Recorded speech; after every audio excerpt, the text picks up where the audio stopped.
ba yung isang, hindi ko alam kung interview o ni-record lang talaga, gaya nga bang yung sabi niyo, yung ibang mga tao na hindi namumuhay within their means, may yung bang squatter, may hila-hilang tuwan-tuwa ako dun eh. Hindi, ganito yan. Kinukwento ko dun sa mga kaibigan ko kasi. Sabi ko, pare, kailangan tayo, simple lang ang buhay natin. We live within our means. E tingnan mo yung mga ibang tao dyan. Nakatira na nga sa barong-barong. Nakatira na ng kung saan. Naka-signature na damit. Naka-signature na bag. May aso pang maliit. Mag-aaway na kami nun. Ganun po? Hindi ako kahit sa mga anak ninyo? Tinutukoy ko to, especially sa mga anak ko. I do not allow them to be going around na magyabang ng kung ano-anong sinusuot at kung ano-anong dinadala.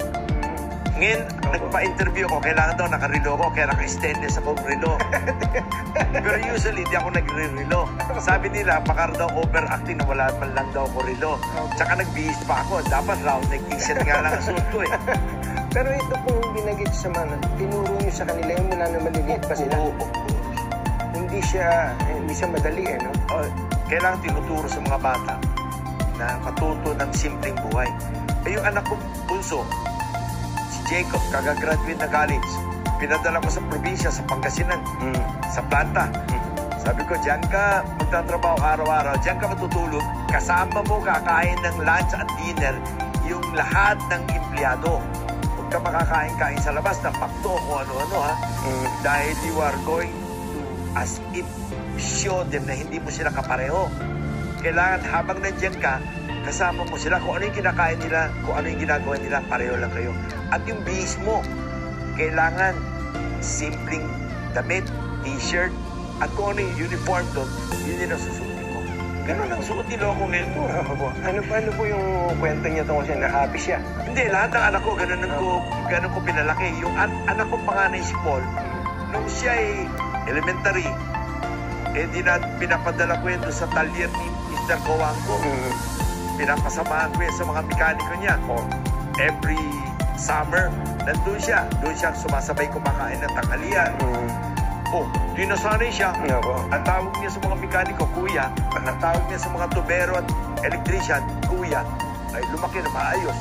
Hindi ko po problemahin yun. Pare, kung binalaki mo yung mga anak mo malalaking ulo, baka makipagsunto ka sa security guard sa kalye yun.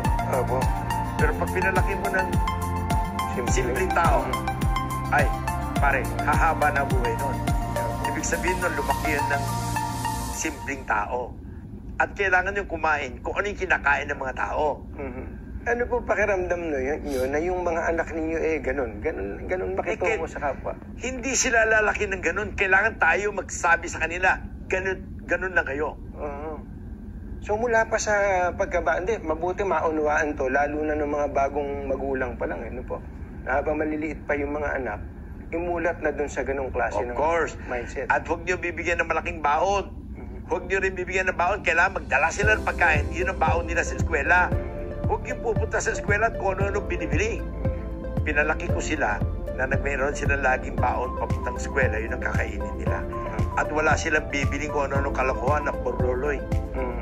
Para mas matuto. Otherwise, pare, later on, hindi mo na makakausap yun. Mas mayabang pa kaya sa atin yun. So, at matututo rin silang ma-appreciate yung mga maliliit na bagay po. Lahat ng anak ko, ang tawag sa katulong namin sa bahay, ate. Ang tawag sa lahat ng kasama namin sa bahay, driver or mechanic o kuya. That's how I brought them up. Ang sarap sa pakiramdam ng bilang magulang.